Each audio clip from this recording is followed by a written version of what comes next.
Om Shri Gurubhyo Namaha. Vakratunda Mahakaya Suryakoti Samaprabha Nirvignam Kuru Me Deva Sarvakaryashu Sarvada. Gurur Brahma Gurur Vishnu Gurur Devo Maheshwaraha Guru Sakshat Parabrahma Tasmai Shri Gurave Namaha. Tasmai Shri Gurave Namaha. Hari Om. On behalf of Param Vedanta, a warm welcome to the 70th session of GIFT, Gita for Inner Freedom and Transformation. We conclude with the 12th chapter today, Bhakti Yoga. We learn the behavior of the bhakta, what goes on in the mind of a devotee. A careful study of these characteristics will help us as an aspirant. The moderator for the day is Apeksha ji. Pranams to her and all the speakers of the day, Dr. Sheila, Dr. Bhaskara, Srimati Vidya, and Dr. Hegde. Over to you, Apeksha. Hari Om. Sadashiva Samarambham Shankaracharya Madhyamam Asmadacharya Paryantam Vande Guru Parampara. So, today we'll see till now what we have seen in chapter 12. So, I'll just give a brief introduction before we move on to the verse 16 to verse 20. So till now we have seen when the chapter 12, which is about Bhakti Yoga, it starts with Arjuna's question to Lord Krishna. Arjuna's question was, which path is superior? Whether the path of knowledge, that is jnana, or the path of devotion, bhakti. Which one is superior, Krishna? So Krishna answered in the previous verses, Arjuna, bhakti is superior. Why? We'll see in the subsequent slide, but 2 points. It is more accessible and it is easier to follow. For example, I've taken an example. A person may not be that educated or knowledgeable or may struggle with the deep philosophical knowledge, but the person can practice devotion, bhakti through prayer, through chanting, through acts of kindness towards other. Very simple ways by which bhakti can be practiced. So Krishna talked about the accessibility of the path of devotion and why is it superior to the knowledge path. Bhakti is more effective for those who have a very sincere heart because it does not require any detachment from the world. It focuses on love and service to the divine. Very important. Focuses on love and service to the divine.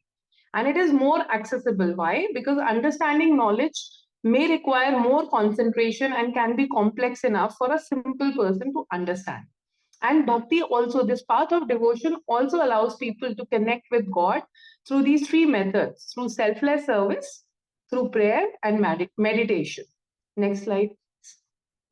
So Krishna also touched down very briefly in the verse 3 and 4 about the qualities of a true devotee. So he says, devotees are humble, compassionate, free from attachment and ego. They remain calm in all situations, unaffected by praise or blame. They do not harbor hatred and treat all beings with love and respect. So how, very good example that was given one, when you're a devotee, you will treat everyone with the same respect, every situation with the same, very calmly. Whether the person is a king or a beggar, whether the situation is tense or whether the situation is very calm, you will just be, you'll treat it very calmly, very normally, regardless of the external circumstances. Next slide.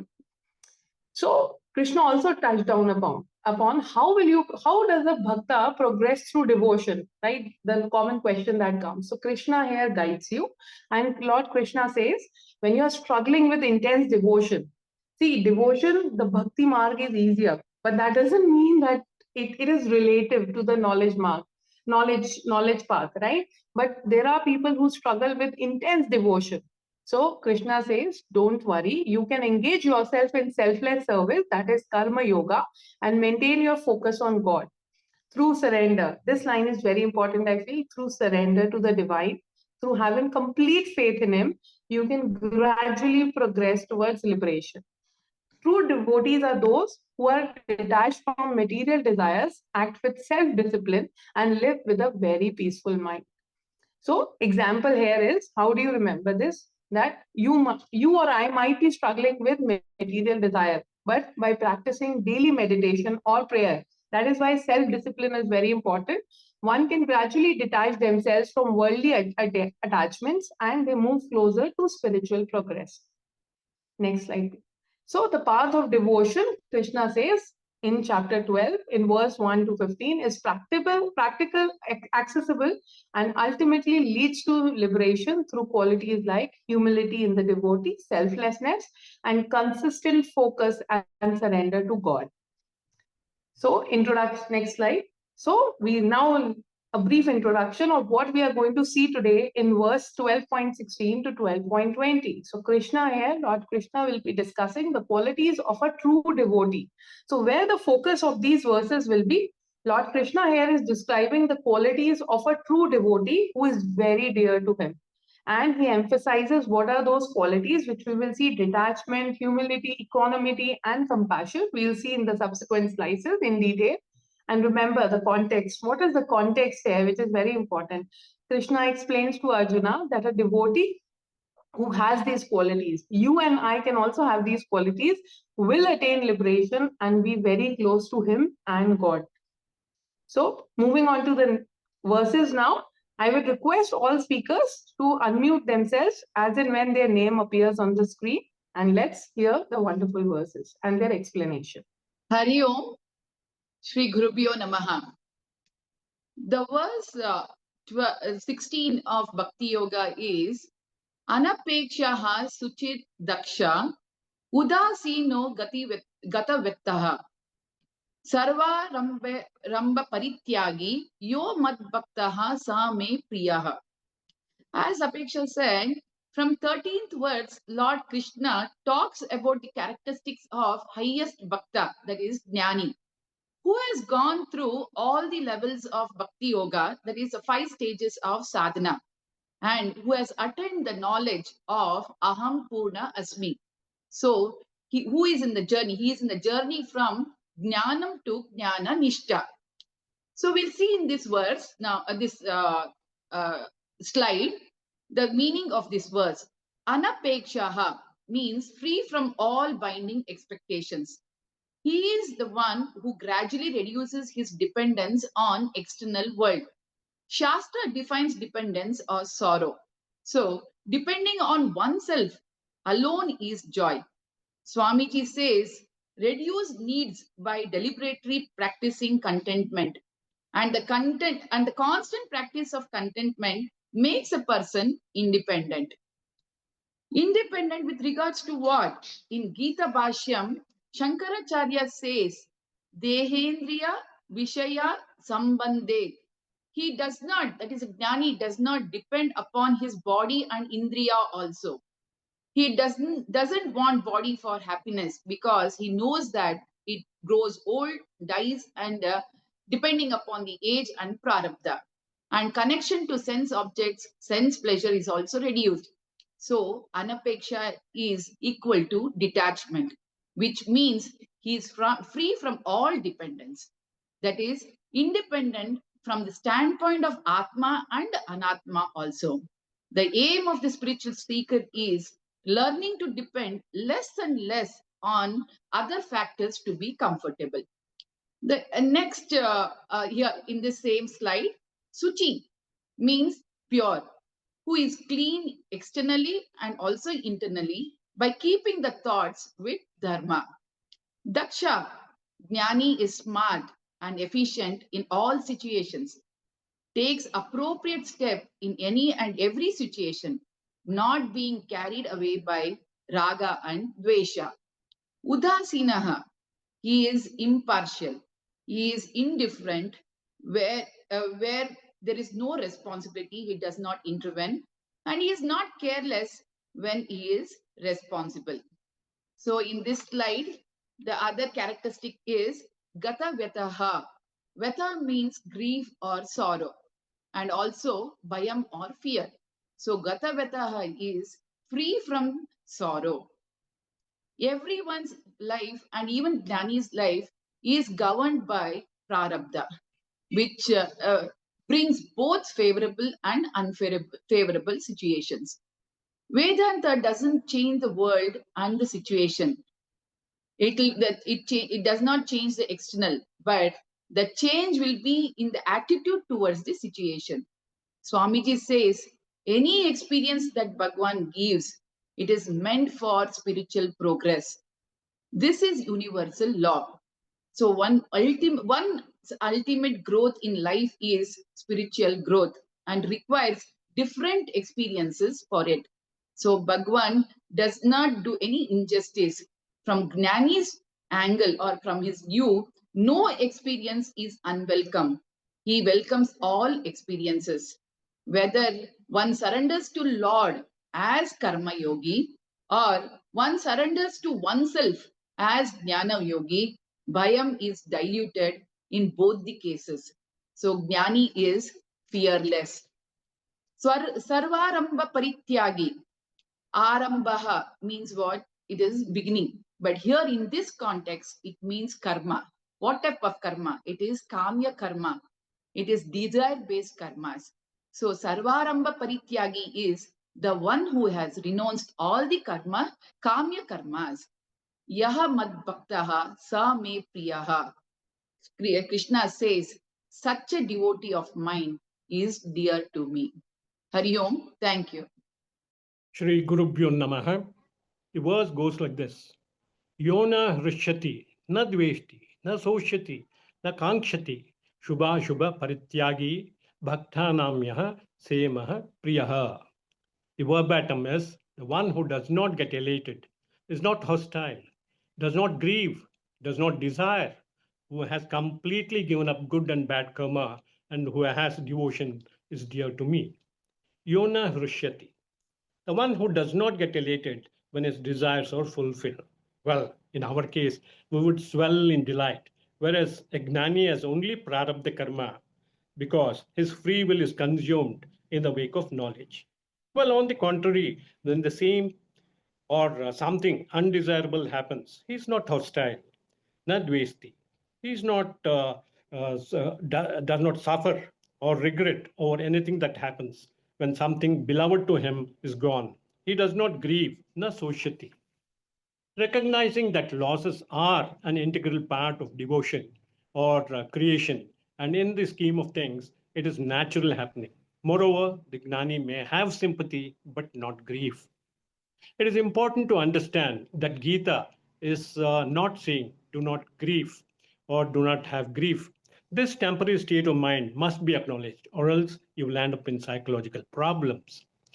Well, uh, then we further go, and Swami Dayanand Saraswati says that Gnani has a sense of enough, alam pratyaga, saying no to anything he does not have, na kankshati.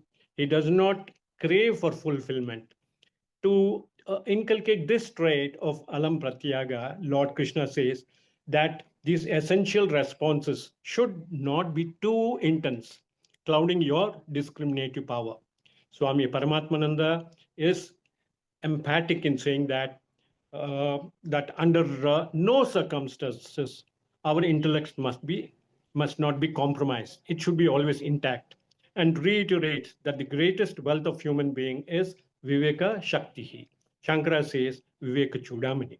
Swamiji quotes many examples, and one such glaring episode is when King Dasharatha, on the eve of Rama's coronation, admonishes Rama to 14 years exile.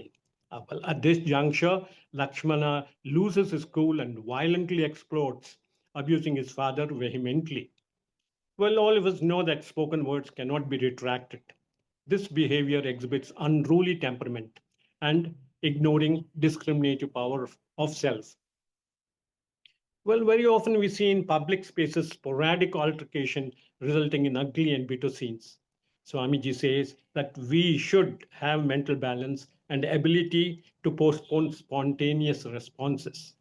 Swamiji relates an analogy of a person driving a car to driving our life. Many times on long drives, the driver feels drowsy. Well, our intellect prompts him or prompts ourselves or the driver to pull his car to a side, rest for a while, and then proceed. Similarly, in life, you are bound to get emotional upheavals. And in such situations, you should have sufficient mental balance to thwart instant outburst. That is not prone to harsha and shoka. Yana harshati, na soshati. Similarly, no dvesti, na kankshati, meaning freedom from binding raga, dvesha, and expectations. Swamiji, in lighter vein, says that you cannot elude raga dvesha, which naturally manifests, especially when you attend a function with a wide spread buffet, enticing you to indulge. And if you are a foodie, no doubt, you would gobble up everything within the reach, sweets, whatever it is, which are favorite dishes named after devatas or gods. Vedanta doesn't categorically arrest you from expectations, but advises you to be prepared for their fulfillment as well as non fulfillment. Na dvesti, na kankshati, free from binding raga dvesha. Moving further to Shubha Shubha Parityagi, one who has given up Punyam and Papam, thereby Punyam relates to Shubham and Papam to Ashubham. Well, in fact, both are bondages. Punyam is a golden shackle, while Papam is iron. Sometimes, in fact, Punyam is finite in nature, and after some time, it gets exhausted. Punyam is sarcastically said it's a smiling villain, whereas Papam is a frowning villain. Punya is done for Chitta Shuddhi or Gnana Nishti by a Gnani. Swami Sarvapriyananda interprets that the internal climate in the heart of a Gnani is the dwelling place of God. And obviously, in that place, there is no room for grief or joy. All punyas are resolved in the Gnana. Therefore, he is Shubha Shubha Parityagi. Ya Bhaktiman, the one who has bhakti is beloved to me. Seme Sama Priyaha. He is Atma. That is myself. Namaste. Thanks. Hari Om. Shri Gurubhyo Namaha. Coming to the verse 18. Samashatraucha mitrecha tatha manapamanayoho shitoshna sukha dukkheshu samasanga vivarjitaha. The verbatim goes like this. He is the same towards friends and foes, as well as in honor and dishonor. He is the same in cold and heat, as well as comfort and discomfort, as he is free from attachment. Coming to the word meaning, Sama Shatraucha Mitrecha. These qualities describe a Gnani, one who is equanimous towards a friend as well as an enemy. A Gnani does not look upon anyone as his enemy, but the others may look upon a Gnani as their enemy. Even towards them, he is without hatred. Friendly people may do favorable things to Gnani, and these inimical people may harm the Gnani. Whatever be the response, Jnani is samaha. Samatvam means raga dvesha varjitatvam. Jnani does not develop raga or dvesha towards them. This does not mean Jnani will put up with the nonsensical action of the enemy. He will strongly criticize the action which is to be condemned. He will disapprove the disapprovable action. He will take the appropriate step without even an iota of dvesha against that person. Aim is not that the person should suffer. Aim is that the other person has to be corrected. The metaphor of a mother punishing a child can be brought in here. Swami Paramarthananda very clearly tells that compassion does not mean putting up with wrong actions, but with compassion, one can take appropriate steps. Next, tatha mana apamana yoho. Similarly, one who is equanimous with honor and dishonor. In life, honor and dishonor are not totally under our control. Therefore, we have to be mentally prepared to swallow both and maintain the equanimity. Shita, Ushna, Sukha, Dukkheshu. Shita means cold. Ushna means heat. Sukha, favorable conditions. Dukkha means unfavorable conditions. In short, all the pairs of opposites. Life is a series of opposites known as dvandvaha. If there is birth, there will be death. Similarly, growth followed by decay, health followed by ill health, gain and loss, union and separation. The only option left is to prepare a mind to accept both of them equanimously. Therefore, samaha is the one who has got jnanam, the shock observer. Bhakti is a shock observer until one attains jnanam. Ishtadevata Bhakti, our devotion to the Lord in one form or the other, which will strengthen us until Jnanam comes. So, Samaha, the one who is equanimous, the one who is same emotionally. Sangha Vivarjitaha, a Jnani knows that the pairs of opposites will come and go. So, when a favorable situation comes, he'll not enjoy nor cry. When things turn unfavorable, he will not reject it. Bhagavan gives it and Bhagavan takes it like a gift. He accepts it, accepts both. When Bhagavan chooses to take, we should be able to return it with gratitude. And certainly not to curse Bhagavan. If we can take everything as Bhagavan's gift, that is Sangha Vivarjitaha, a state of mind called Asangatvam. Enjoy without attachment. He is the one who does not have attachment to anything or anyone. Shankaracharya adds to the word Sarvatra to indicate that Sangha Vivarjitaha must be connected with all these words. Shatraucha, Mitrecha, Manapamanayoho, Cha, Sitoshna Sukha Dukkeshu, excuse me, Samaha Bhavati. In our scriptures, we have examples. Lord Rama, an iconic example, in all adversities, seem to be disturbed in the least. Excuse me. Lord Krishna's whole life is another example. He had every corner, but we see him playing the flute, enjoying, but at the same time doing what he should be doing. Raja Satya Harishchandra. Every scriptural character is a great example of equanimity. Kunti was devoutly praying for problems because only then she can immerse herself in bhakti of Lord Krishna. This is a very important verse for all seekers to develop equanimity in all walks of life. Shankaracharya in his Shivananda Lahari says that people who have not yet learned to offer the flower of their mind to the Lord and then remain in this quiet, thus the real devotees towards the higher form of worship with the mind.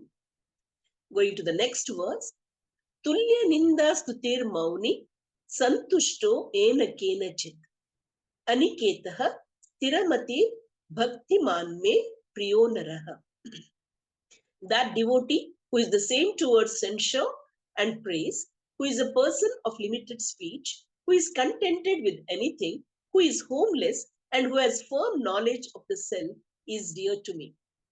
Ninda means criticism. Stuti means praise or glorification. Tulya means in the same manner or alike. In the previous shloka, mana and apamana were talked about. That was at the level of action. Ninda and stuti are viewed from the standpoint of verbal treatment. Mana and apamana is kayikam. Ninda stuti is vachikam. Mana apamana is an action done to honor or dishonor. Ninda stuti is at the level of verbal level, vak level. Even this cannot be avoided. Whatever one does, there would be somebody to criticize. This jnani, tulya ninda stutihi. Let people glorify, he will not be carried away. Let people criticize, he will not worry. His mind is such that he is easily pleased. Next slide, please. The uniqueness of Jnani's mind is that It is an easily pleasable mind, a happy state of mind. Here, Swami Paramarthananda tells us that the more the sophisticated the mind is, the more difficult it is to please those people because they are so fastidious and particular about everything. The perfectionist gets disturbed by the slightest variation. Jnani too is a perfectionist, but with great difference. He does everything properly. At the same time, he is accommodated enough to put up with all the imperfections. Then coming to Mauni. Mauni is equal to Maunavan, the one who observes Maunam. Here, Maunam is not absolute Maunam, but one who is deliberate or restrained in his speech. One who avoids unnecessary talking. This is a great discipline for all seekers. Santushtaha yena kenachit. The one who is satisfied with whatever one has or with anything that comes, that is without a complaining mind.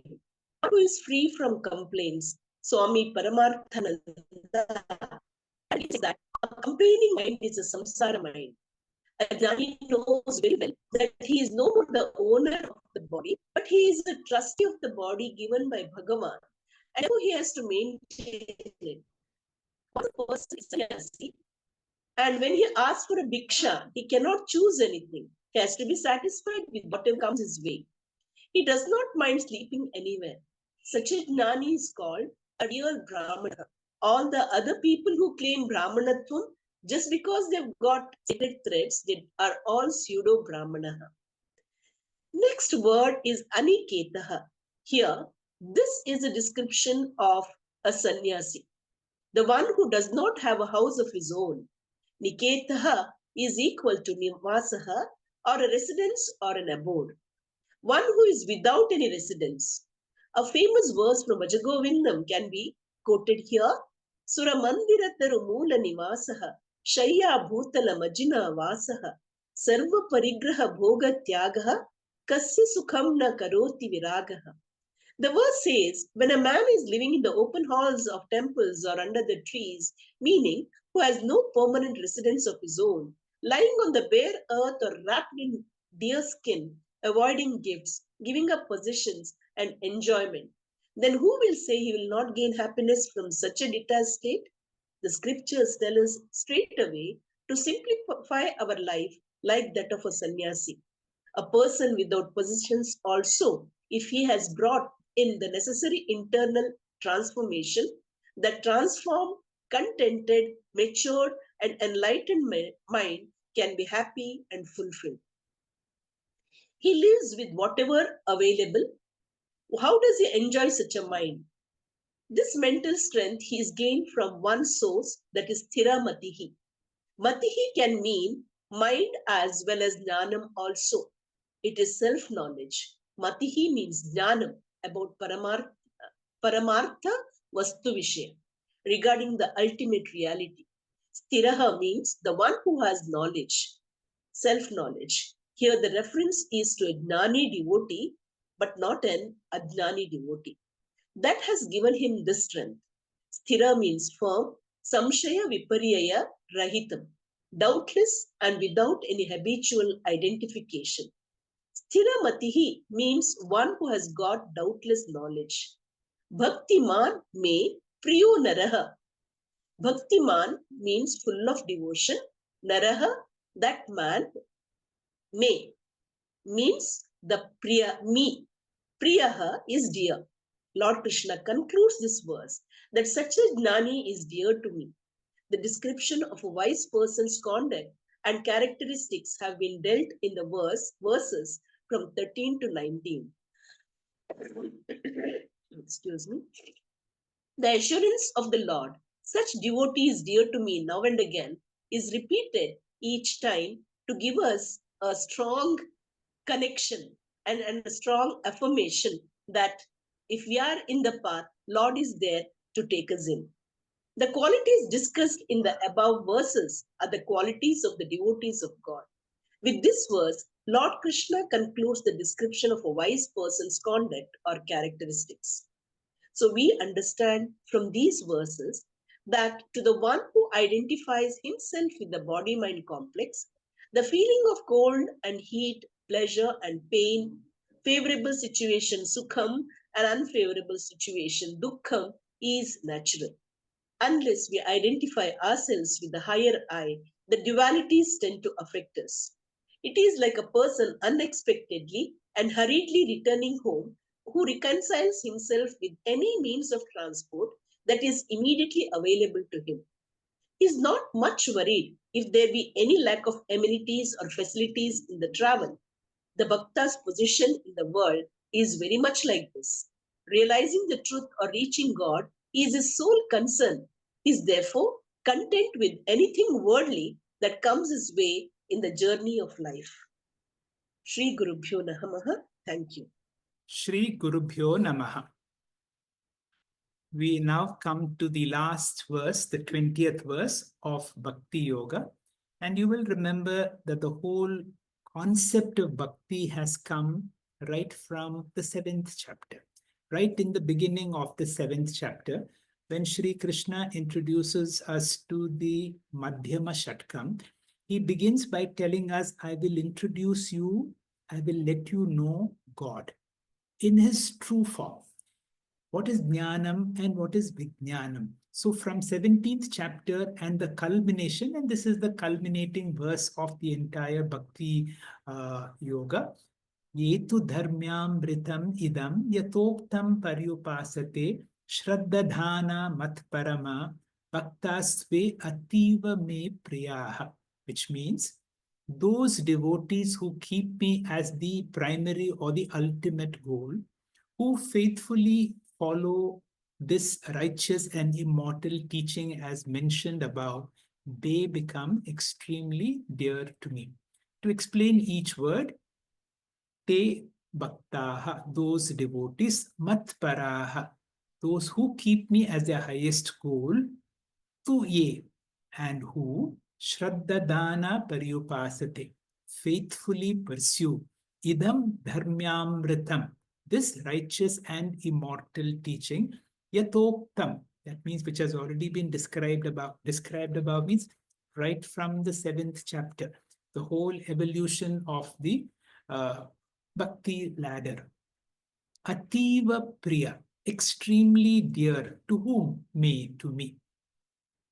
So to elaborate again, those devotees who keep me as the primary goal, who faithfully follow these immortal teachings, are extremely dear to me.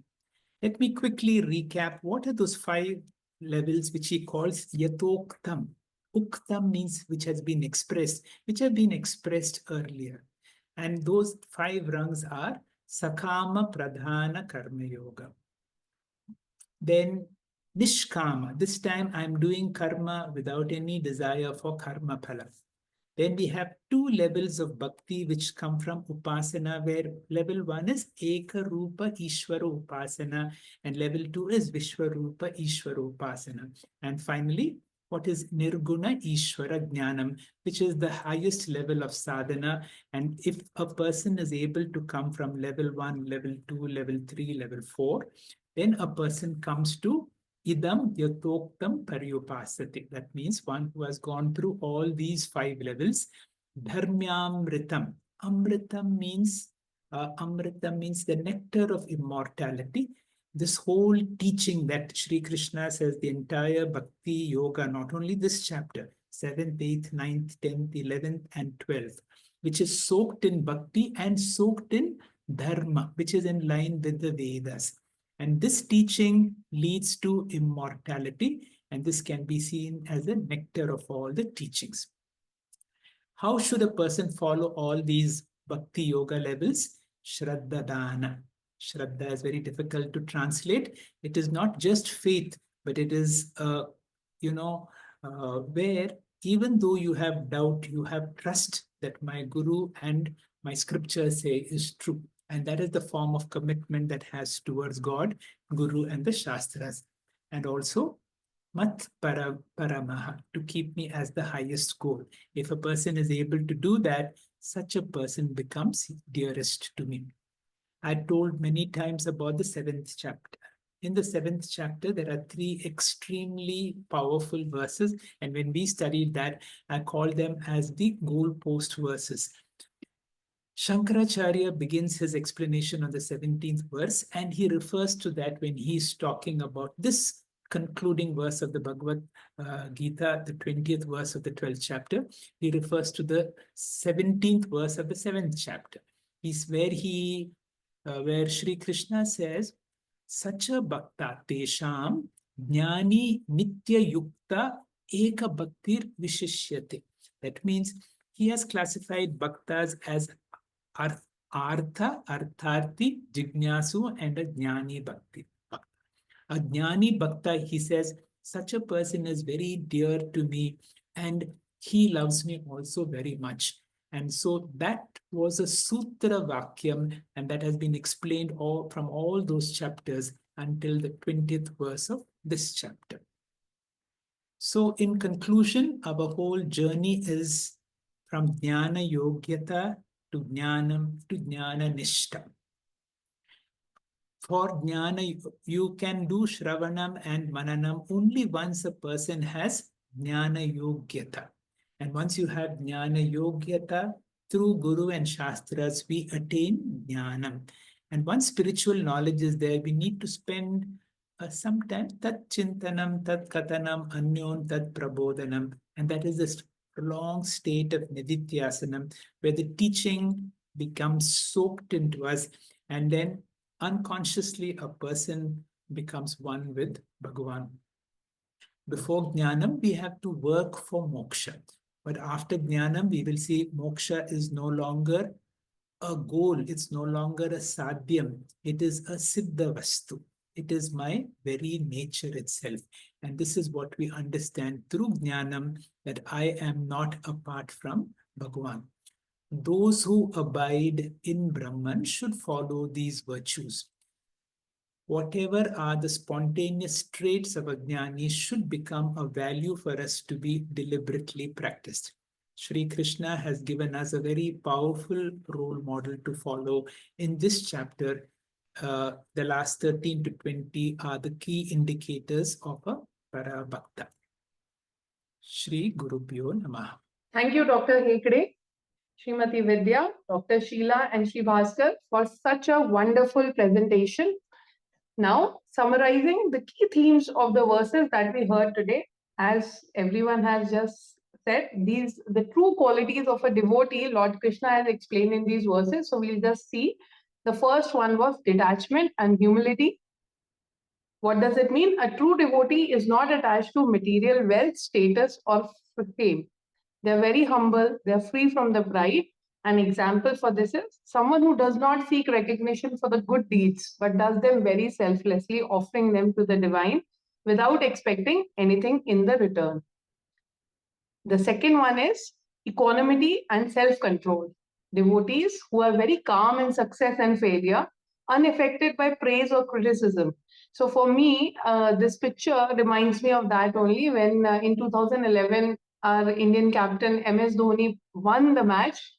He was absolutely calm. There was no he was not elated. He was not disappointed. Even when he lost the subsequent World Cup in 2019 by his run out, he was calm then also. So devotees are calm in success and failure. Doesn't matter if you win the World Cup, you don't win the World Cup. You'll still give your best, unaffected by praise or criticism. They are free from anger, fear, and greed. So, for example, here is a businessman or a sports person who faces a loss without getting upset or angry, remaining very steady and focused on their values. This holds true for the win also. And the third is compassion and respect for all. True devotees show compassion for all beings, treating everyone equally, irrespective of social status. So here you can see a devotee who is blissfully focused on the divine. So it doesn't matter whether the Gandharvas, the Devas, or the richest king comes to him, he'll still be the same. Or the poorest of the poorest comes to him, he'll still be the same and serve everyone in equal manner, because he sees the divine presence in everyone. So the next slide. So the purpose here was these qualities that we have talked about. Let's remind ourselves, these qualities Lord Krishna has told, helps the devotee cultivate a steady, peaceful mind that leads to spiritual progress and ultimately liberation or moksha. Lord Krishna also says that those who possess these qualities and apart from these qualities are full of surrender, faith and devotion to him, are most dear to him. And like, with Shri Vidya also said that in every verse he has said, these devotees are very dear to me, giving us the assurance that if you have these qualities, I'll take care of you.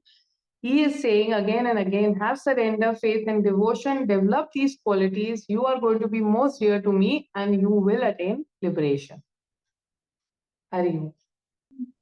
सदिति श्रीमद्भगवद्गीतासु उपनिषत्सु ब्रह्मविद्यायां योगशास्त्रे श्रीकृष्णार्जुनसंवादे भक्तियोगो नाम द्वादशोऽध्यायः।